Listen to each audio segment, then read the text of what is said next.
Hello students, welcome to Shiny Maths. 8ஆம் வகுப்பு பயிற்சி 6.2ல் 1 மார்க் பார்க்கலாம். 9வது கொஸ்டின், தரவு என்பது டேஸின் தொகுப்பு. தரவு என்பது எதோட தொகுப்புன்னு கேட்குறாங்க. இது எண்களாகவும் வரும், எழுத்துக்களாகவும் இருக்கும், அளவுகளாகவும் வரும். அப்போ நமக்கு இந்த மூணுமே வரும். அதனால இவை அனைத்தும். இதான் இதோட ஆன்சர். 10வது கொஸ்டின், கொடுக்கப்பட்ட தரவுகளில் ஒரு மதிப்பு எத்தனை முறை வருகிறது என கூறுவது அம்மதிப்பின் டேஸ். இப்ப எத்தனை முறை வருது அதை கூறுவது என்னன்னா நிகழ்வன். சரிங்களா? எத்தனை முறை அப்படின்னா நிகழ்வன். அடுத்து 11வது கொஸ்டின், கொடுக்கப்பட்ட விவரங்களில் மிக பெரிய மற்றும் மிக சிறிய அளவுகளின் வித்தியாசம். வித்தியாசம்னா கழிக்கணும். மிக பெரிய அளவுல இருந்து மிக சிறிய அளவை கழிச்சா அதை வீச்சு அப்படின்னு சொல்லுவோம். இனி 12, கொடுக்கப்பட்ட தரவுகளை ஒரு குறிப்பிட்ட இடைவெளியில் எடுத்துக்கொள்வது டேஸ். அதாவது 0ல இருந்து 10, 10ல இருந்து 20, இந்த மாதிரி ஒரு குறிப்பிட்ட இடைவெளியில எடுத்துக்கொள்வது தொகுக்கப்பட்டது. ஓகேங்களா? இதான் இதோட ஆன்சர். 13வது கொஸ்டின், உள்ளடக்கிய தொடர் ஒரு டேஸ் தொடர். உள்ளடக்கிய தொடர் தொடர்ச்சியற்ற தொடர். அப்ப இதுதான் இதோட ஆன்சர். 14வது கொஸ்டின், பிரிவு இடைவெளிகளில் ஒரு பிரிவு இடைவெளியின் மேல் எல்லையானது அடுத்த பிரிவு இடைவெளியின் கீழ் எல்லையாக இருந்தால் அது டேஸ் தொடர்.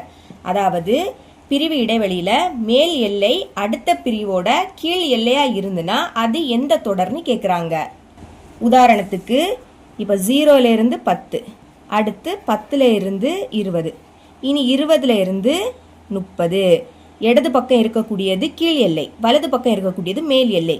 கொஸ்டின்ல என்ன கேக்குறாங்கன்னா மேல் எல்லை அடுத்த பிரிவோட கீழ் எல்லையா இருந்துன்னா, அதாவது 10ல முடியுது, இங்க 10ல தொடங்குது, இப்படி இருந்துன்னா அது விலக்கிய தொடர். சரிங்களா? ஆப்ஷன் ஆ. 15வது கொஸ்டின், தொகுக்கப்படாத விவரங்களின் வரைபட விளக்க முறை டேஸ். தொகுக்கப்படாத விவரங்களின் வரைபட விளக்க முறைனா வட்ட விளக்கப்படம். சரிங்களா? தொகுக்கப்படாத அப்படின்னா வட்ட விளக்கப்படம், தொகுக்கப்பட்ட அப்படின்னா நிகழ்வு செவ்வகம். ஞாபகம் வச்சுக்கோங்க. 16வது கொஸ்டின், நிகழ்வு செவ்வகம் என்பது ஒரு டேஸ் நிகழ்வன் பரவல். அதாவது நிகழ்வன் செவ்வகம் அந்த பாக்ஸ் நம்ம தொடர்ச்சியா போடுவோம். சரிங்களா? அப்ப தொடர்ச்சியான நிகழ்வன் பரவல். இனி 17வது கொஸ்டின், டேஸ் என்பது வரைபட முறையில் தொடர்ச்சியான நிகழ்வன் பரவலுக்கான நேர்கோட்டு வரைபடம் ஆகும். அதாவது நம்ம நிகழ்வு பலகோணம் வரைகிறதுக்கு ஒவ்வொரு செவ்வகத்தோட நடுப்புள்ளியை குறிப்போம். அடுத்து அந்த புள்ளிகளை இணைத்து நேர்கோடு வரைவோம். சரிங்களா?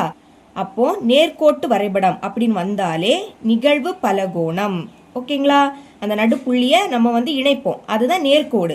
அதனால நிகழ்வு பலகோணம். இனி 18வது கொஸ்டின், தொகுக்கப்பட்ட விவரங்களுக்கான வரைபட விளக்கப்படம் டேஸ். இதுக்கு முன்னாடி தொகுக்கப்படாத விவரங்களின் வரைபட விளக்க முறை என்னது? வட்ட விளக்கப்படம். தொகுக்கப்படாதேனா வட்ட விளக்கப்படம். தொகுக்கப்பட்ட அப்படின்னாலே நிகழ்வு செவ்வகம். ஓகேங்களா? இதோட இந்த பயிற்சி முடியுது. என்னோட டீச்சிங் உங்களுக்கு பிடிச்சிருந்ததுன்னா மறக்காம நம்ம சேனலை சப்ஸ்கிரைப் பண்ணி கூடவே பக்கத்தில் இருக்கிற பெல் ஐக்கனை கிளிக் பண்ணுங்க. அப்பதான் நம்ம அப்லோட் பண்ற வீடியோட நோட்டிபிகேஷன் உங்களுக்கு உடனே வரும். தேங்க்ஸ் ஃபார் வாட்சிங்.